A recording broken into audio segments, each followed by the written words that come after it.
مرحبا بكم في قناة Learn Smart، حيث نقدم لكم أحدث الأخبار الرياضية. تابعونا لتكونوا على اطلاع دائم بكل جديد في عالم الرياضة. رفض رضا سليم لاعب الأهلي المصري الاحتفال بتتويج فريقه بلقب كأس القارات الثلاث الذي حصده الفريق بعد الفوز على العين الإماراتي ب3 أهداف دون رد. هذا التتويج أهل الأهلي للتأهل إلى نصف نهائي بطولة كأس الكونتيننتال، وهي خطوة جديدة ضمن طموحات النادي في تحقيق المزيد من الإنجازات. ولكن على عكس ما كان متوقعاً، غادر سليم الملعب غاضباً ورفض المشاركة في احتفالات فريقه. ووفقاً لما نقلته صحيفة الوطن سبور المصرية، فإن سليم كان مستاءً من عدم إشراكه في المباراة على الرغم من كونه أحد العناصر الأساسية في الفريق. حاول عدد من لاعبي الأهلي التدخل وإقناعه بالبقاء والانضمام للاحتفال، إلا أن جميع المحاولات لم تنجح في ثنيه عن موقفه، حيث قرر الخروج من الملعب دون أن يشارك في أي من فعاليات الاحتفال.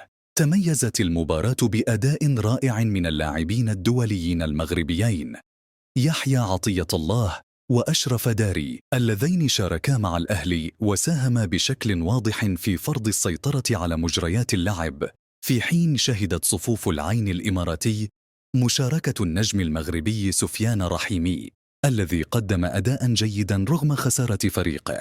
وقد شكلت هذه المواجهة بين زملاء المنتخب المغربي فرصة للجماهير المغربية لمتابعة أداء لاعبيهم في مواجهة مليئة بالحماس والإثارة، إذ كانت المباراة قوية من الطرفين، لكنها انتهت بفوز الأهلي بفضل التفوق الجماعي والتكتيكي. جدير بالذكر أن هذا التتويج يأتي في سياق مرحلة رائعة للنادي الأهلي، حيث سبق له أن توج مؤخرا بكأس السوبر المصري على حساب غريمه التقليدي الزمالك.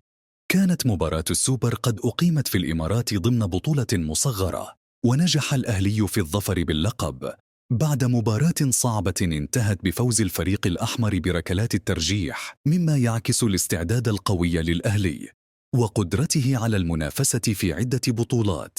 إذ شهدت هذه المباراة التي جمعت بين الأهلي والزمالك حضوراً جماهيرياً كبيراً، حيث أظهرت الجماهير دعمها وحبها الكبير للفريقين.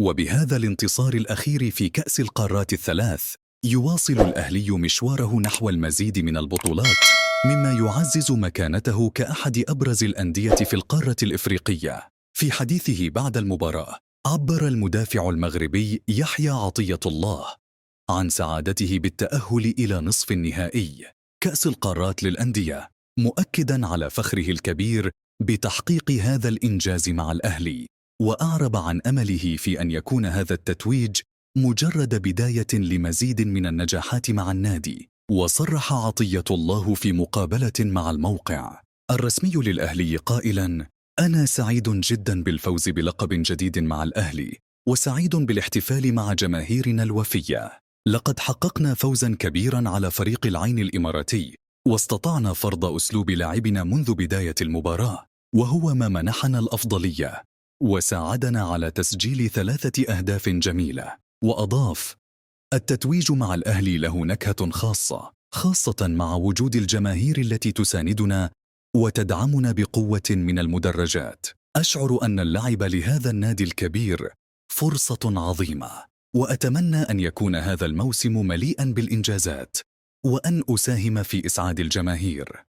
كما أعرب المدافع المغربي الآخر أشرف داري عن فخره بالدعم الذي يتلقاه من جماهير الأهلي، مشيداً بدورهم الحيوي في تشجيع اللاعبين وحثهم على تحقيق الأفضل.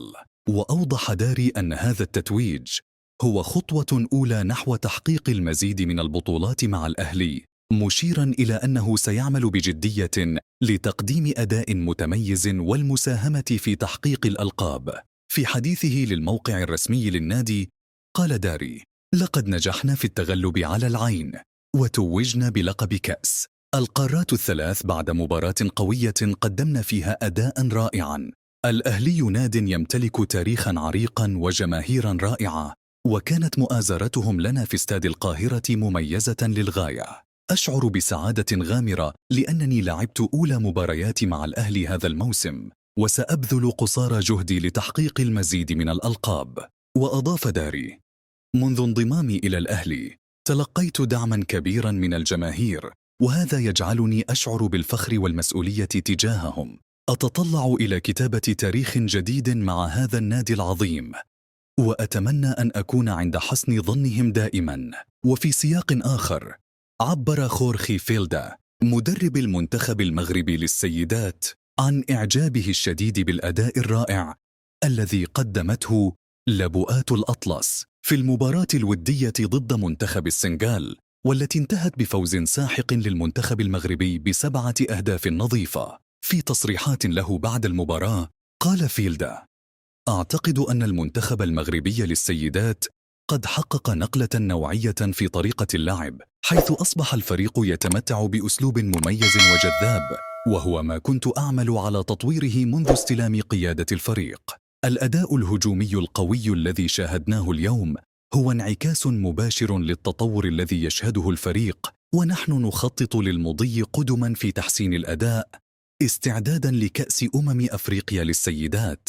وأضاف المدرب الإسباني: نحن نتحضر للبطولة خطوة بخطوة، ونولي أهمية كبيرة لفترة التوقف الدولي في نوفمبر، حيث سنستغل هذه الفترة لتحضير اللاعبات بأفضل طريقة ممكنة، ونهدف لتحقيق أعلى مستوى من الجاهزية قبل انطلاق البطولة. من جانبها، أكدت غزلان الشباك لاعبة المنتخب المغربي النسوي على أهمية العمل الجماعي وتكاتف اللاعبات من أجل تحقيق الهدف الأكبر، وهو الفوز بلقب كأس إفريقيا. وأشارت إلى أن المنتخب يضم مجموعة من اللاعبات الموهوبات اللواتي يمتلكن إمكانيات عالية تمكنهن من التنافس على اللقب القاري بعد الفوز العريض على السنغال.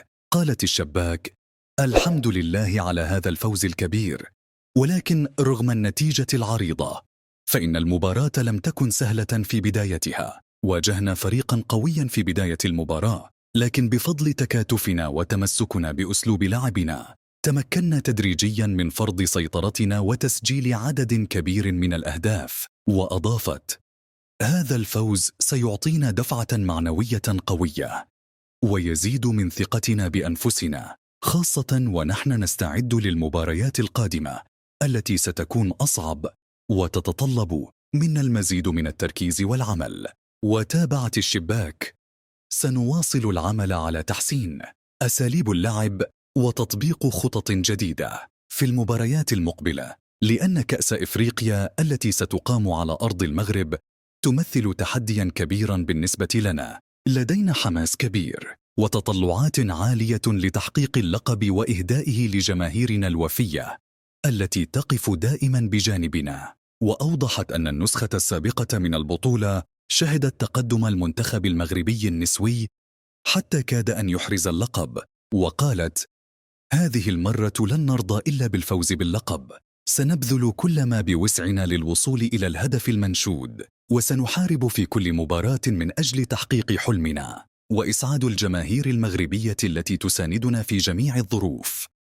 بهذا الأداء المميز للفرق والمنتخبات المغربية سواء في المنافسات المحلية أو الدولية، يتضح أن هناك تقدما كبيرا يعيشه الرياضيون المغاربة في مختلف المجالات.